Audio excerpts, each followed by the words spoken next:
je dirais en ce qui concerne les récits de vie que ce qui est le plus fréquent, hein, c'est l'occasion fait le larron. On rencontre quelqu'un dans une autre occasion. Moi, je fais partie des enseignants en gestion qui ont toujours beaucoup, beaucoup tenu à être proches des dirigeants dans la pratique. Alors, donc, des occasions, il s'en est présenté souvent. Bien sûr, là, avant de prendre ma décision, de demander à la personne, je me pose un peu des questions là, sur qu'est-ce que je pense que ça pourrait être dans un cours, qu'est-ce qu'il pourrait y avoir de différent. Bon, mais c'est sûr que je n'ai pas une réponse totale à ça, je vais le savoir quand le cas va être écrit. Et toutefois, il y a vraiment des fois où on est à la recherche là, de quelque chose de particulier. Et je dirais que ça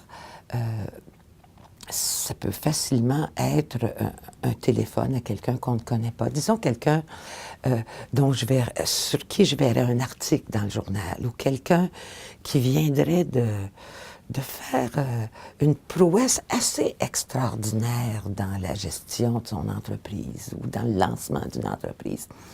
Je ne la connais pas, la personne. Alors, mais je me dis, ça m'intéresse. Là, il s'agit de téléphoner. C'est une carte de visite extraordinaire. Bonjour, je suis professeur au HEC Montréal. Je ne sais pas si vous le savez, mais c'est une carte absolument extraordinaire.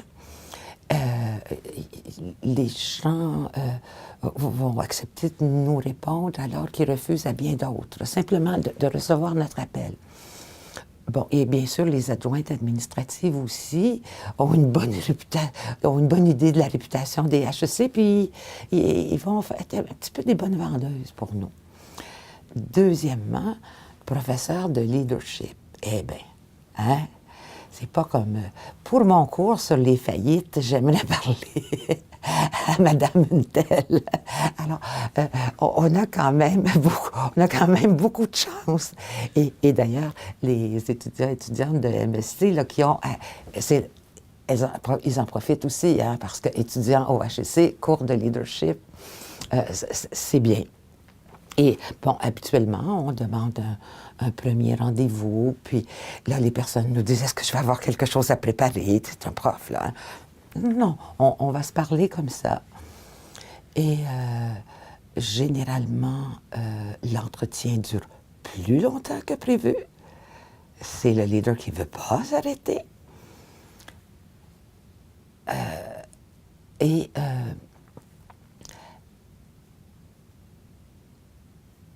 De mon côté, ce que j'ai le plus appris d'utile comme rédactrice, c'est de poser le moins de questions possible, les questions les plus larges possibles. Parce que ça fait son chemin dans la tête de la personne. Comme nous, quand on parle, là, comme moi, quand je parle en ce moment, un sujet m'amène à l'autre, qui amène à l'autre, et on a tout intérêt à laisser aller ce flot-là, très naturel.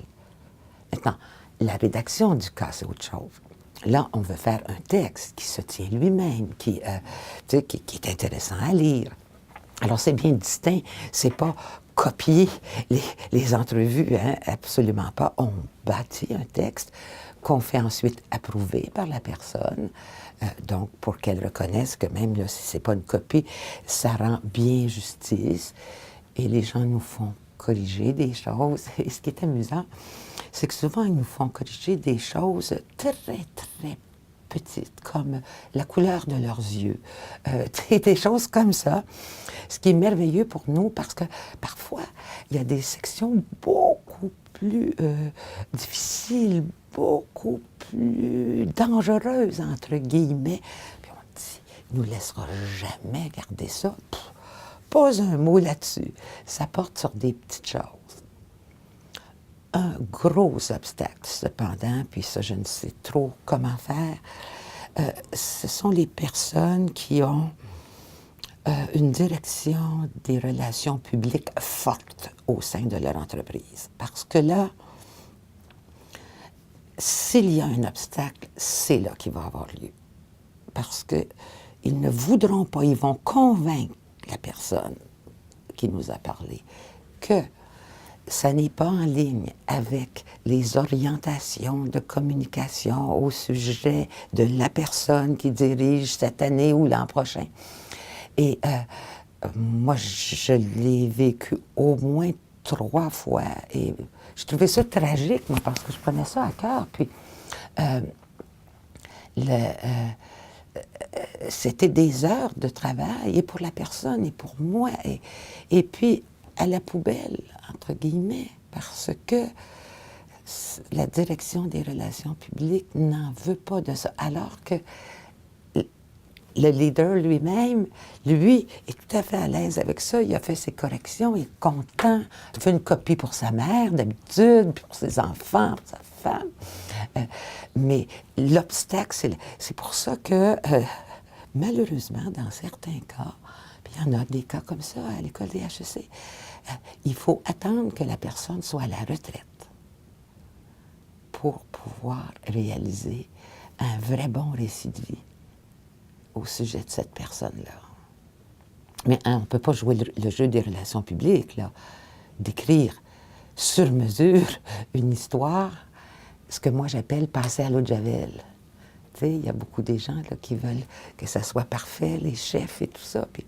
Mais nous, pour faire du bon travail, il ne faut pas que les leaders soient passés à l'eau de Javel. Il faut qu'on les ait avec leur grandeur et misère. Et c'est comme ça qu'ils nous aident à bien travailler.